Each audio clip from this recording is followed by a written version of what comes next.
প্রিয় দর্শক, কেমন আছেন আপনারা? আজকে আরেকটি প্রতিবেদন নিয়ে আসলাম আপনাদের কাছে। আজকে যে প্রতিবেদনটা করব, সে প্রতিবেদনটা শুধুমাত্র প্রবাসী ভাইদের সতর্ক করার জন্য। আসলে একটি প্রবাসী ভাই আজকে পথের ফকির হয়ে আছে। সে 10 বছর যা কামিয়েছে প্রবাসী থেকে সব নিঃস্ব করে ফেলেছে। আমার হাতে যে কাগজটি দেখতে পাচ্ছেন, এই মহিলার চক্র পড়ে তার জীবনে যত আয় ইনকাম যা রোজগার করেছে সব চলে গেছে। কোটি কোটি টাকা যা ছিল, যা কামিয়েছে সব নিয়ে গেছে এই মহিলায়। করেছে কি? সে তার বাড়ি করেছে, গাড়ি কিনেছে, জীবন বিলাসিতাভাবে সে তার জীবনযাপন করেছে শুধুমাত্র প্রতারণা ছলে। কীভাবে প্রতারণা করেছে? প্রথমত সে ছেলের সাথে গণমাধ্যমের মধ্যে তার সাথে পরিচয় হয়েছে। পরিচয় হওয়ার পরে তার সাথে ফ্রেন্ডশিপ হয়, বন্ধুত্ব সেই ছলনার মাধ্যমে সে ঢুকেছে তার পরিবারের মধ্যে। সে পরিবারের মধ্যে ঢুকে সে বিশ্বাসতা অর্জন করে হাতিয়ে নিয়েছে লাখ লাখ টাকা। কি করেছে সে টাকা? সে প্রতারণার প্রথম ফাঁদ হচ্ছে, সে পরিচয় দিয়েছে সে একজন মেডিকেল স্টুডেন্ট, সে একজন ডাক্তার ডাক্তার পড়াশোনা করছে। এইভাবে শত টাকা, লাখ লাখ টাকা সে হাতিয়ে নিয়েছে।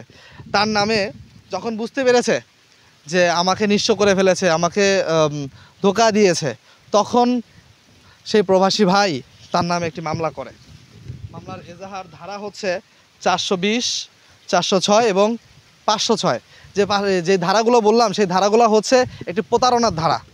বাকি ঘটনা এই যে এইখানে যে আসামি আছে এবং এই যে আমি যে কাগজটা দেখালাম,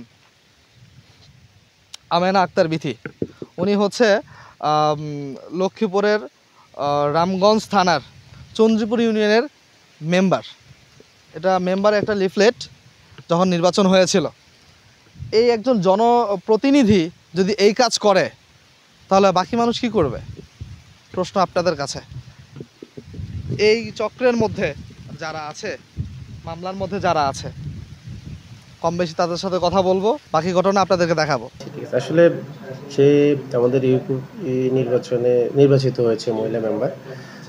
তো একজন মেম্বার সে জনগণ ভোট দিয়ে নির্বাচিত করছে, সেটা জনগণ চুজ করছে। সেটা তাছাড়া তাকে আমি অত ভালোভাবে আগে চিন্তাবো না। নির্বাচিত হওয়ার পরে এই আমার পরিষদের মেম্বার হিসেবে যতটুকু কার্যক্রমে সে সম্পৃক্ত আছে, এর বাইরে কোনো কথা নেই। তো লাস্ট 1 ইয়ার মেবি শুনতেছি এরকম তার একটা মামলা আছে, ওই মামলার কার্যক্রম চলতেছে। তারপর ঢাকা থেকে আমাকে ফোন দিচ্ছে, সম্ভবত ওই যে ছেলেটার সাথে মেবি এরকম একটা বিয়ে হয়েছে কোথাও, আগে একটা বিয়ে করছে, বিয়ে করার পরে সেখানে আমি সেই কি মামলা আছে সেটা জানি না। তবে সেক্ষেত্রে আপনি তার মানে উনি ফোন দিত যে একটা প্রতারণা করছে, হয়তো তার কাছ থেকে টাকা নিয়ে আসছে, বিয়ে করছে সম্ভবত, বিয়ে করার পর থেকে তার কাছ থেকে বিভিন্নভাবে টাকা নাকি নিচ্ছে, এরকম কিছু আর কি। দেখুন আমি বলছি অবশ্যই এটা হচ্ছে যেহেতু সম্পূর্ণ আইনানুগ ব্যাপার, আদালতের ব্যাপার, আদালত প্রমাণ করবে সে দোষী না নির্দোষী।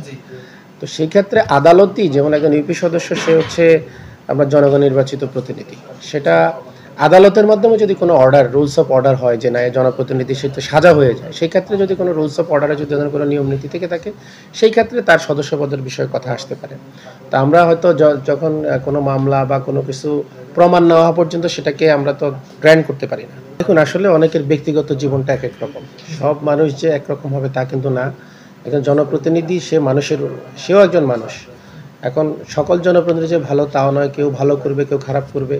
তা আসলে তার বিষয়ে তো সেটা অবগত, আমি প্রথমে বলছি যে এই বিষয়ে অবগত তো আমরা তার ব্যক্তিগত লাইফ নিয়ে কখনো আমরা জানি না, বা আমার ইন্টারফেয়ার দরকার নেই। আমার হচ্ছে আমার পরিষদের কার্যক্রমে সে কতটুকু সম্পৃক্ত থাকলো, আমার জনগণের সেবার ক্ষেত্রে সে কতটুকু কাজ করলো, আমার হচ্ছে এগুলি জবাবদিহিতার জায়গা। তো এর বাইরে সে আসলে কি করলো, তার ব্যক্তিগত লাইফ বা অন্য কোনো ইউপি সদস্য বা কারা কি করলো, এক একজন এক এক স্টাইলে লাইফ লিড করবে, এটা তার ব্যক্তিগত ব্যাপার। আর এটা অবশ্যই আমি বলবো যে কারণ এই ধরনের যদি সত্যি হয়ে থাকে, সেটা অবশ্যই আমি মনে করি একটা জঘন্য অপরাধ।